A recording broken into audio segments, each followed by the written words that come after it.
I'm just curious. We don't have to go into it, but are you okay if we actually, we don't have to get like specific numbers, but are we okay if we share like ballpark what your revenue looked like as a service bureau this year?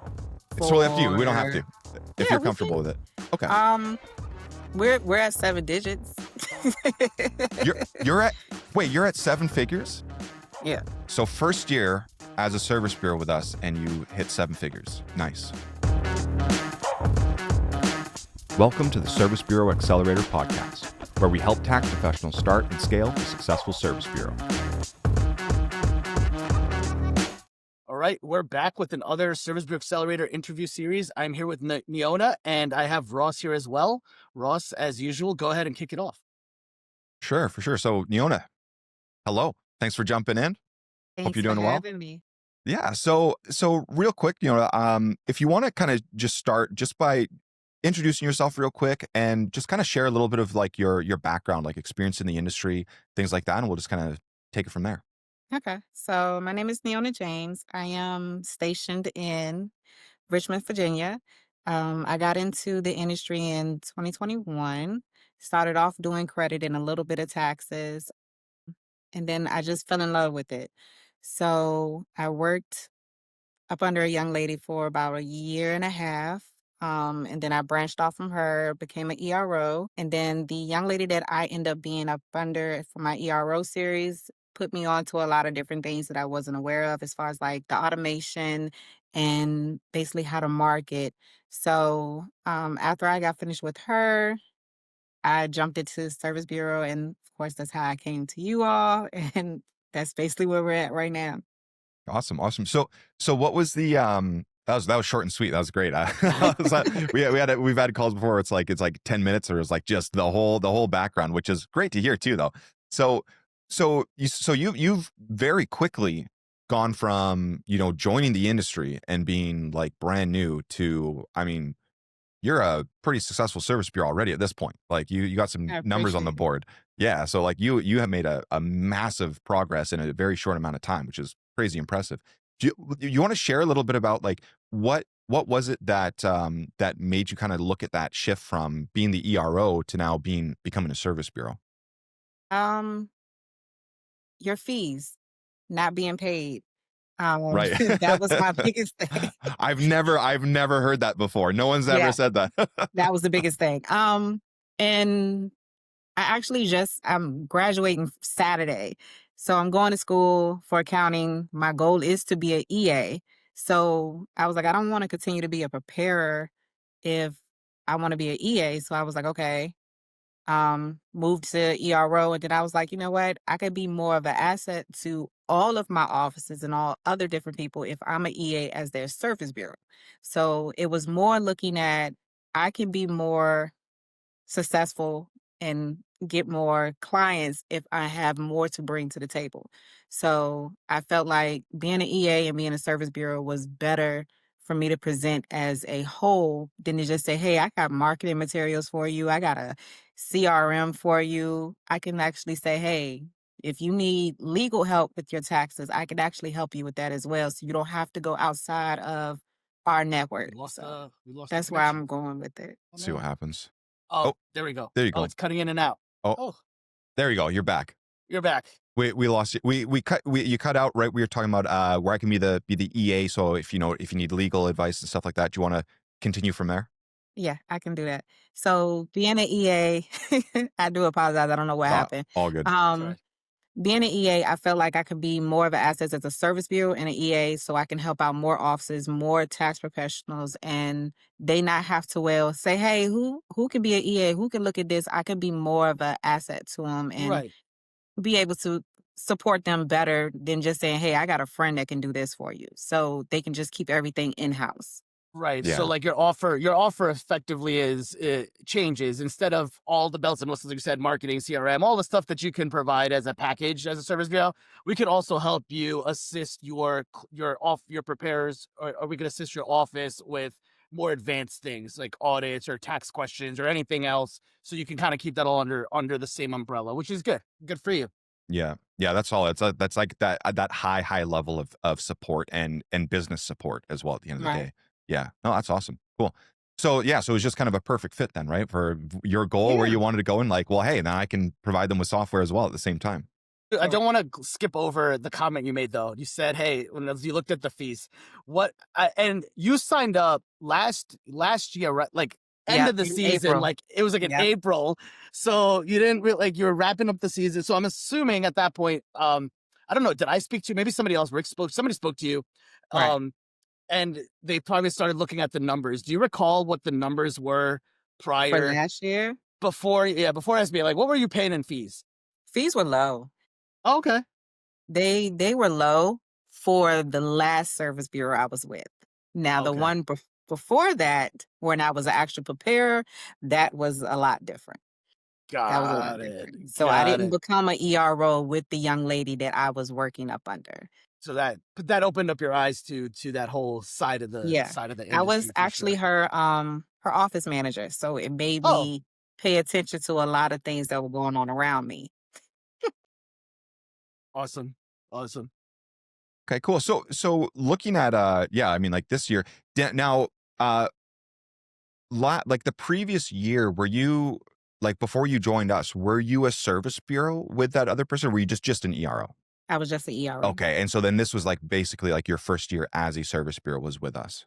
Okay. And then Awesome. you Yeah. so you had a significant so did you let's talk about the strategy, right? Because very few people year one put up those numbers. Like they'll get there, right? But put year one as a service bureau, put up your numbers. And what I'm getting at more so is you must have already had like a team built or things already kind of pre-existing. And now it's like, all right, cool. Now I found how I can take this, maneuver them to this model and start with a good foundation, so to speak. So what's been your strategy for your short-term growth of the service bureau? Like what did you specifically do? Or you don't have to be super detailed, but like what's the overall arching strategy that you used as like for your revenue model? So as an ERO, the young ladies that were my preparers happened to turn into my EROs. That's it. So everything that I taught them, they took and they gave to their preparers, which is how I was able to start off with a team of EROs. So I basically took all my preparers that were strong in numbers. I know y'all could see from last year when I did let them do a little bit and I let them move over. Um, I just let them take what I taught them and move it over to their preparers. And one of them I know you've seen is like she just skyrocketed. I was not expecting it to be the way it was, but a lot of that came from you all. So I cannot take all of that. Well, so one of the things that we talk about a lot is like, look, we it's essentially the preparer development strategy, right? You already had the preparers, so now how do you take them and elevate them, show them how to get their own EFIN, and obviously it limits your liability, which is important, but you're essentially like feeding, hey, the preparers, we're gonna show you how to become an ERO and build a team, just like you built the team prior, right? And now that multiplies across however many EROs you have. It just helps you better leverage your time for sure. It does. It does. And I definitely enjoyed it. A lot of the marketing strategies that y'all shared with I shared with them as preparers. I didn't wait until they became EROs. I shared that with them. So they do a lot of ads. They do a lot of going to apartments, going to car dealerships, going to daycare. So a lot of that came from the information that y'all gave us. I didn't wait for them. Like I said, I didn't wait for them to become EROs. I shared it with them as preparers. Yeah, just go get to work and just bring in some customers, right? Correct. Yeah. Awesome, awesome. So is that kind of your gonna continue? Like, do you feel like that's kind of your sweet spot where are you gonna kind of continue that same strategy this year? Like continue to recruit prepares, bring them in, elevate them into EROs and things like that? Or are you wanting to shift the focus a little bit this year, just going after EROs? Where are you kind of feeling right now for this upcoming season? So I am shifting just a little bit. Um, my EROs that did great this year, one of them is moving to a service bureau. The other one is moving to a co-brander, which I named her as a reseller because I'm not giving her all the information just yet, but enough to where she can bring in people. Um, but yeah, I'm definitely not changing the strategy, that part. I'm just shifting just a little bit. Yeah, Perfect. and Yeah. that's Yeah. we ask that because what happens is a lot of times people make the mistake of saying, "Hey, cool, that worked really well this year. Let me go do something completely different and ignore everything that worked." So I want to make sure you don't do that. I mean, it's fine Yeah. to add new things to it as you develop and grow and build your team and systems, but don't forget what the fundamentals were, right? At least for now, until that replaces it. Yeah, Yeah. definitely. Yeah, and Not you've that got change it dialed in everything. because that's the natural progression, right? Is like that ERO, as that ERO grows and grows their team, it's like, okay, here now here's the next level. Here's the next Yeah. step that you can keep going. So it really sets you up for like that long term client success where it's like, hey, you start as a preparer, maybe 1 or 2 years there. Now you become an ERO, maybe a couple of years there, and then eventually you become a reseller or even just a full on service bureau. And they're just with you all along the way, and you're providing them that growth and those the stepping stones to elevate them in the game. So Yeah. that's awesome. And I think that's the best. A lot of companies, and not to pinpoint nobody, they won't let them grow. And encourage mine to grow. I have one, I've been trying to get her to be an ERO for the last 2 years. But I'm just like, Yeah. you're getting off from under me. You're going. So, well, But to be fair, some people don't want to do that. But to your comment, like we've seen it a lot. There's, I, I could think of one person right off the top of my head that I remember when I signed them up, and it was actually before SBA. It was I signed them up to my service bureau, right? Like just run my service bureau brand. I had spoken to him. They were with a company. I'm not going to mention their name, but they were with a company and they were stuck as a PTIN, right? They had their PTIN. They went and got their own EFIN, but the company wouldn't set them up. They're like, because they were making too much money off of them on the split. So yeah, I just felt bad for them. And I'm like, all right, here, I'm just going to set you up. Go ahead, do what you got to yeah. do. Right. So it's a lot of times it's that you'll see a lot of people in that position where they're at, they don't want to help them grow. Yeah, and that's how I got a lot of my preparers. They were friends of mine. They were up in another company and they wouldn't let them grow, or they were not paying them like they were supposed to. And I'm just like, okay, come on. Yeah. Cause And I'm you'll, just, cause I know how it is. So it's like, yeah. why make somebody, if they want to grow, they want to do something with themselves successfully. I mean, why keep them behind and not allow them to grow in a business? Exactly. And if you're not the one to provide them the opportunity, they're going to Yeah. find out and somebody else will, right? Yeah. For sure. Yeah. Google is really easy to Yeah. use. That's exactly You how I know? found y'all. Yeah. Yeah, it's gatekeeping. I've heard that. I don't know. So we've been doing kind of these interviews with all of our members who are, coming into the elite, group. And I would say probably about 60% of the conversations we've had, everyone's kind of mentioned that at some point that's like the gatekeeping, right? Where they've just been held back by someone, and then it's they're like Ball Deep said, they're gonna find the solution. Just like you found a solution. It's like they're gonna do it. So be the one to Yeah. give them Might the as well tell solution them. and they'll love you for it. Yeah, Correct. awesome. So what's been your experience with the training with our program? Like going through your experience overall with Service Bureau Accelerator, jumping in, going through, you kind of got the updated, like the new foundations, the 7-day launch and everything. You got to see that as all that rolls out. What has that been like as a learning experience for you? I know you mentioned the marketing, you're able to take that and kind of go and retrain it to your people, but just overall, how's your experience going through learning the fundamentals of the Service Bureau and all the strategies we teach? Oh, y'all strategies are great. Like, I'm not even taking that from y'all. I might tweak it here and there just to fit my team. But everything that y'all have taught us in the 7-day launch, I actually do a 7-day launch with my EROs. I do Nice. a 7-day launch with my service bureaus. Um, like I said, I take the marketing. And same way that y'all broke it down to us is how I break it down to them. So I didn't want to reinvent the wheel. It was already built. So it's just like I took the wheel off of your car and just put it on mine. It's a good way to do it. Yeah, it was like, well, there was no reason to Yeah. rebuild it. I just went ahead and Yeah. took how y'all already had it structured and just taught it to my Adapted people it. the best way. Yeah, Yeah. the Yeah. best You way I adapt could. it to Awesome. your style. Your like some stuff is not relevant to your audience, right? So you just Right. change things up for sure. Yeah. Nice. And so you're doing like bringing in prepares. What has been your process? Like you don't have to give the whole farm away, but like what would you like what kind of strategies have you been doing for like your marketing? Like how are you getting prepares in the first place? How are you bringing them in? Is it mostly word of mouth? Are you doing some Well, ads? Are you doing one some thing, job posting? Ross, she posts a lot on Facebook. I see your posts. I see your posts all the Yeah. time. So I do. I post a lot on Facebook, and like I tell my people all the time, just because you don't see a like, a share, or anything like that, does not mean they're not watching. I I have a see lot. it and I don't like or share anything. Right. So I have a lot of people that jump in my inbox and be like, "Hey, can you tell me this?" Or, "Hey, can you help me with that?" Or, "Hey, can you tell me about this tax return?" I know they have somebody, they're up under somebody already. And I'm genuinely myself. Basically, that's only thing that I can be is I'm genuine myself. I help them, and then I'm like, well, if you need help next year, just come and see me. We'll talk about it, and we'll go from there. So a lot of companies think, oh, you're still in our preparers. No, you let them slip. Like if you want your preparer, take care of them. Like they Yeah. shouldn't be coming to me asking me for help. But yeah, that and TikTok. I do a lot on TikTok. all organic, All organic. essentially. Nice. Good. Nice. Awesome. Yeah, that's great. That's a strong base to have. Like, and just I've noticed when I saw your name pop up, I'm like, oh, because I see all your posts too. Like they just pop up on my feed, so I see them. I guess you added me as a friend at some point, and I accepted At it. some point. 'Cause I don't accept a lot of friend requests, so it's just like, Gotcha, oh, gotcha. I see them here every once in a while.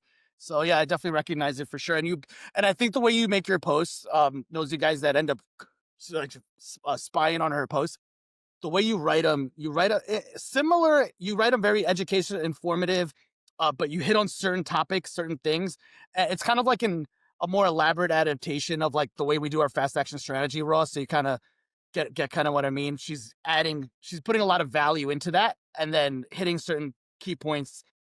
And it's very topic specific. It's not like all over the place. So I think that definitely helps. no, that's awesome. Yeah, that's all. I mean, like, yeah, organic is if you can build that base, like you just have an unlimited supply of customers, right? You just keep Yeah, because I maintaining it, and don't it run just ads. yeah, My EROs run ads. I don't run ads. yeah. Um, Just imagine if you did run ads too. yeah, I think I'm overwhelmed. We can talk about that in Elite. Yeah, we'll talk about Yeah. that for sure. Yeah. Awesome. So training, obviously, like, yeah, you're getting tons of value out of that, which is great to hear. You're on a lot of the coaching calls too, right? Like I see your name pop in and out there Yeah, I all the don't say time. much, but She I don't do say listen. anything. Yeah, you're one of the silent assassins, just like absorbing, writing down, and taking action. So how you enjoy those coaching calls? You want to maybe talk a little bit on your experience Yeah. with those and the Um, extra details we get into on I all the missed different the one topics? yesterday. That was a I good one. Yeah, I missed that one, but the They're one always good prior though. to I'm that one, biased. the one prior to that, I was on that one. It was a lot of good information, and if I'm not mistaken, we talked about marketing last week, and we talked about the ads and how to basically do our packages and things of that nature. Now I do remember you saying, "Well, don't give them too much. Sell one thing." And I think y'all might have realized it. I went ahead and I bought OLT and I bought Crosslink. Yeah, I So saw that. now I'm trying to figure out, like, all right, how am I going to juggle all three of these? Um, Easy. The package that you offer stays the same. Gotcha. The They only just it's changed just which the, software do you want, and and then that's it what I just thought. changes your build out. Yeah, sell the same thing, and it's just, hey, which software is going to work for them. Yeah, And that's what I thought. after this, after we end the interview call, I'll give you some more details on that. We'll just remind Okay, me to bring that up. Yeah. gotcha. But yeah, other We than gotta that, I save we love gotta the save coaching some of the calls. sauce for behind the I scenes. You know, know what I'm I mean? sorry. But other than that, I love the coaching calls. They definitely Yeah. make me think outside of the box and try to figure out how I could be more of an asset to my people and the people that I bring on. Yeah, for sure. And like, look, like one of the things too, like we have the topics. Something picks up. You could create a whole training around something that you just pick up from one of those coaching calls for sure. Yeah. Yeah. Awesome.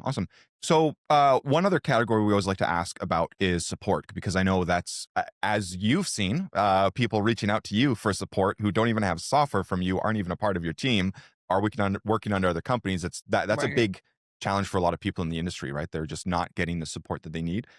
What's been your experience like with support with us? And I don't mean like the tech support in the software, but working with us, with Service Bureau Accelerator and the ticketing platform, whether it's support, helping you set someone up in your software, or training components, like, how's that experience been, working with our support team?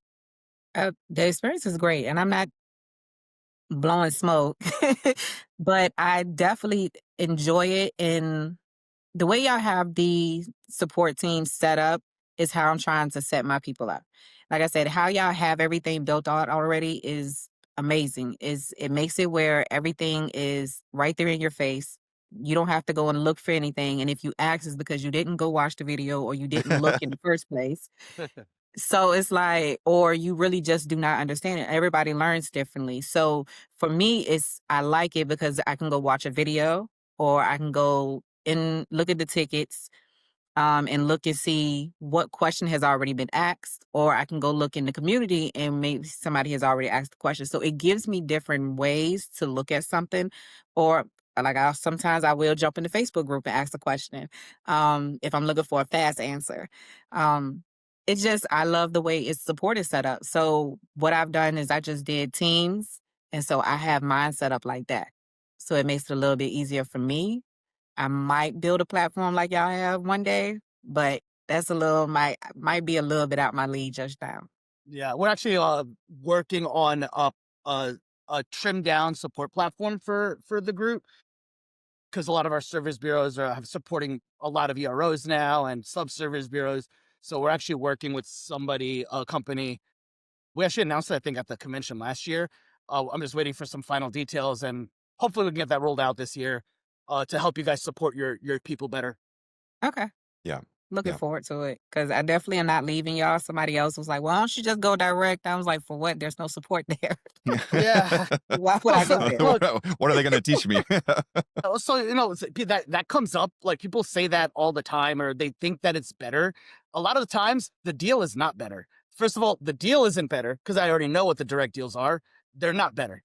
Our deal, you're gonna start paying per license. You're gonna start paying like a lot of other shit that you're not realizing, and then subsequently, when you have a strategy call, like when you're trying to come up with a package or an offer, a strategy, or how do I grow You this, got how do I nobody do to this? talk to. Yeah, you think the sales rep in Georgia is gonna know how the fuck to sell software like as a package? And no, they fucking sit there and get leads from their corporate overlords, and they just dial and whatever. They don't Yep. know how to market. They don't know, like, they're just a person that is assigned people to follow up with, right? Yeah. So Correct. Not only that, but it's like also what we teach as well is like how to build a program, how to actually provide more value to your customers, how to do all of the back end parts of the business and to actually automate and scale and do all that stuff. It's like there's a lot that we go into. We teach the They- whole yeah, business A to Z, and it's like and it's not just like one person who has all this. It's our entire team between Baldeep, myself, James. Like there's a whole infrastructure behind this vehicle and all the training and concepts that we So share. I'd be crazy if I was to leave y'all and go do it by myself. Like unless I can take y'all with me, I'm not going nowhere. There you go. Right on. awesome. So what like looking at this year, again, like obviously you put some solid numbers on the board. What are you looking forward to like for this year with your service bureau? Is it like just rinsing and repeat, doubling down, just scaling? Like what are you It excited is. about? What's your goal?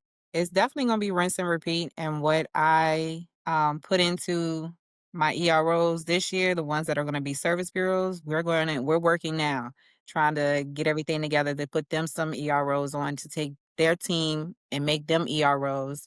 And then we're gonna start working on preparers come, I think we said September, October, we'll start looking at preparers. Right now we're just focused on EROs and service bureaus. Yeah. Yep, Awesome. sounds good. Yeah, that's the timeline. You got it dialed in. You're already at far ahead in the races. So that's good to hear. Try to. Awesome. So one of my last questions for you, unless there's anything else, Baldeep, you want to ask before we get to Go for it. the last question is if someone is looking at becoming a service bureau, there's a lot of options out there, and they're looking at Service Bureau Accelerator as one of their options. What would you say to someone looking at joining the Service Bureau Accelerator program? Ask them what other options have they looked at? Have they done their pros and cons? And then from there, and be like, "Girl, you'd be crazy if you didn't do it." But I gotta look at them and just make them understand there is value in it. Um, Prior to them even talking to y'all, because when we talk to y'all in the beginning, y'all give us the value before we even talk about price. So it's more of if they have not done that coach, not it's not having the coaching call, it's the discovery call. If they haven't done their discovery call, then I know they haven't really looked at the pros and cons yet. They're just really just shopping around.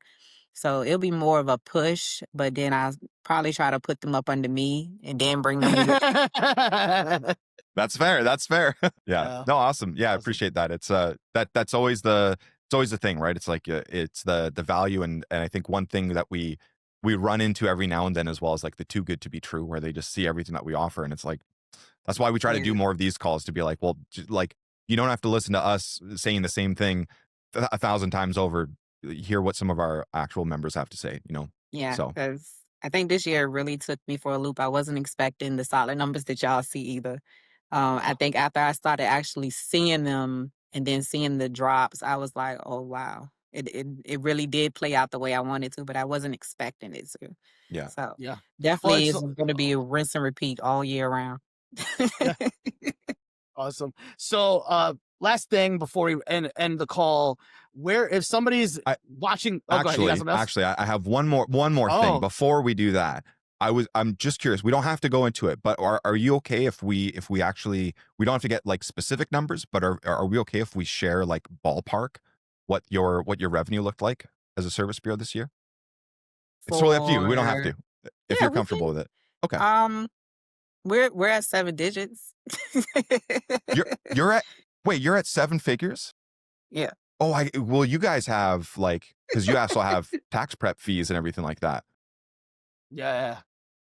I was just looking at like service bureau numbers. So it was still going to be really good. So first year as a service bureau with us and you hit 7 figures. Nice. That's it. We can just end the call there. We don't even have to. End the call there. Yeah. End the call there. Wow. When I did my service bureau Congrats. fees. That's huge. Thank you. Yeah, when I paid out, because I do splits with my people. When I did that is when I realized what the number was. I was like, oh wow. Yeah. Okay. Yeah, and the add-ons and the incentives are gonna hit in the next couple of weeks here soon. Right. So there's gonna be a Yeah, good I've drop. seen that number too. Awesome. Well, you got to do math on that number, right? So Yeah. you got to subtract base fees, and then you'll have an addition. You hit the second. You skipped the whole tier. You skipped the whole tier in your incentives, so you're on the next tier, the second tier. So, I'll have to go look. I know I hit Yeah. one, but I wasn't too sure which one. yeah, you skipped the first one. You're on the next one. Yeah. So- Yeah. Just bypass it. Gotcha. It's a good way to do it. Yeah. Awesome. Well, again, congratulations. That's huge, Thank right? Year you. 1, 7 figures, like killing Yeah. it. So really excited to see what you can do this year as well, right? And just keep going, I'm just hoping. scaling. Yeah. So I'm now hoping. we have a lot of people to watch our content, right? So now there's probably gonna be somebody that's watching our content that may be a preparer under somebody like a scenario that you mentioned, or looking to learn how to build a team and grow their tax business. Where could they find you if they're like, hey, Neona's the person I want to work with? Where could they find you?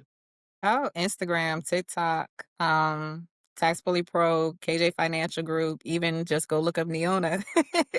You're going to find me on one of them. I make sure that I'm on all of my social medias at least once a day.